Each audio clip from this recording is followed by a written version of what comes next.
Okay, it's round 2 of the changing the wheel studs and the putting spacers on.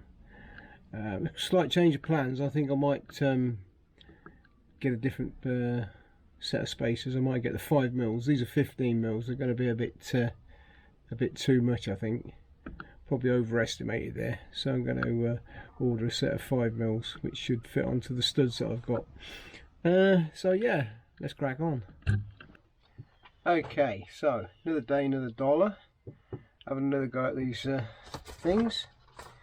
So the plan is to swap out the old wheel studs and put in these slightly longer, I think they might be 5mm longer actually, wheel studs, and these brand new wheel nuts. Yeah, so let's do it.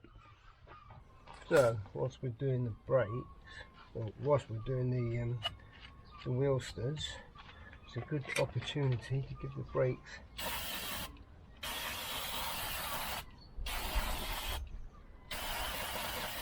a bit of a clean up there. So let that dry off.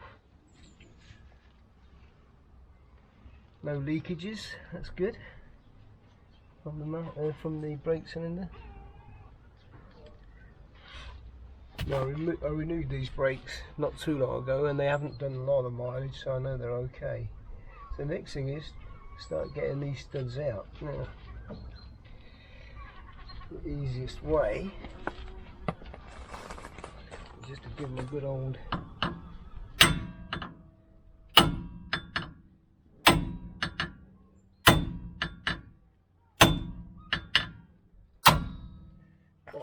like that. And then finagle the little rascals. There you go. That one.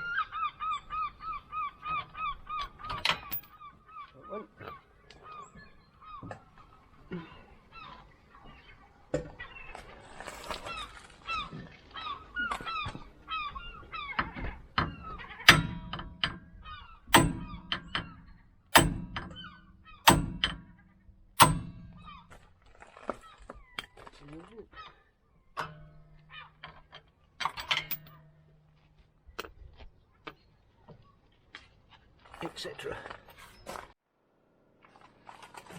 So this is my method for getting putting the wheel stud through. You get the stud behind the flange. It's not much space, so there's a bit of a wriggle.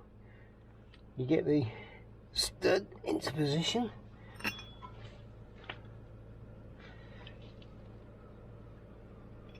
Put a spanner over.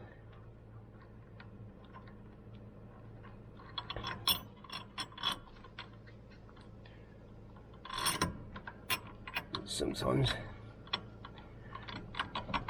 you find that you have to put something behind to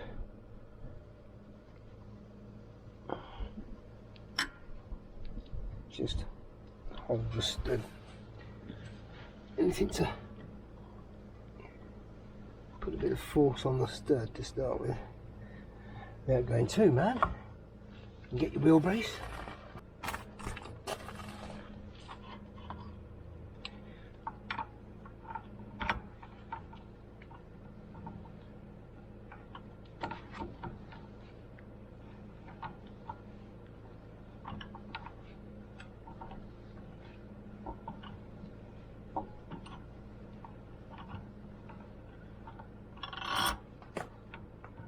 So the spanner, the ring spanner, or the ringed end of the spanner is acting as a bit of a spacer. Now that'll start pulling through. And she's pulling in the the wheel stud into the flange, and you tighten this up.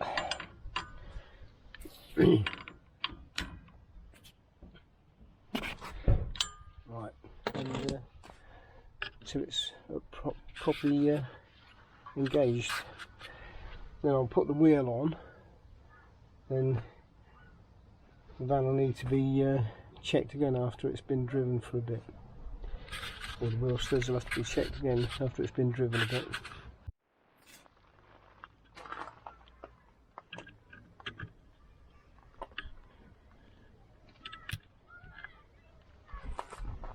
Okay, so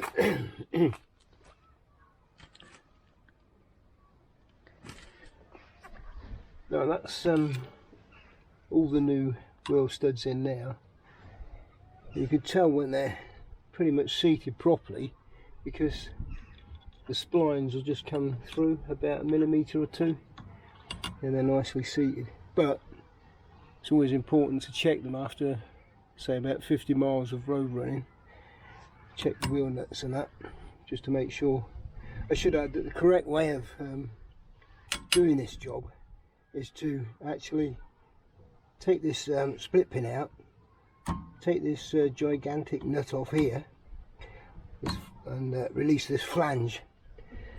But in order to get this nut off, it takes sort of superhuman strength to get it off. So really high torque setting on that, so you'd need a big F-off tool to get it off. So this is just a DIY way of doing it. Because once the flange is off, it would then be put into a press, and these studs would just be pressed out on a hydraulic press, and then the new ones would then be pressed in. Yeah, for curbside repair, this is how you do it. And I've just heard my Memsaab arriving. Yeah, so there we are, job done, and it's all back together. The studs still really could do with being longer, but I've got 9 complete turns on each stud, so that should be safe. Just keep my eye on it. If I get any problems, I'll have to change the buggers again. But anyway, I took a chance while I had the wheel off to sort of sand it down a bit and give it a bit of a lick of paint. So there's a few scratches on the wheels from one thing or another. And well, the other thing I was going to mention is axle stands. Now, never get under a vehicle. This is a disclaimer. Never get under a vehicle that is not supported by a secondary means, i.e. axle stands or something. Don't just rely on a hydraulic jack, because they can and will come down on you, and I've actually seen it happen. I used to work in the trade many moons ago, the motor trade, and I've seen 3 incidences. Fortunately nobody was hurt, but one was very close. And you might think you're quick, but you're not quick enough to get out from under a car. If it falls, it just drops like a stone. So keep safe. So the other thing I've been thinking of doing is stripping out the interior, and like I say, having a very basic interior. Well, I mean, it's already pretty basic, but I've got a rock and roll bed. It's kind of a Rusty Lee type rock and roll bed. As you can see, the van's being used as a bit of a storeroom at the moment for me bits and bobs.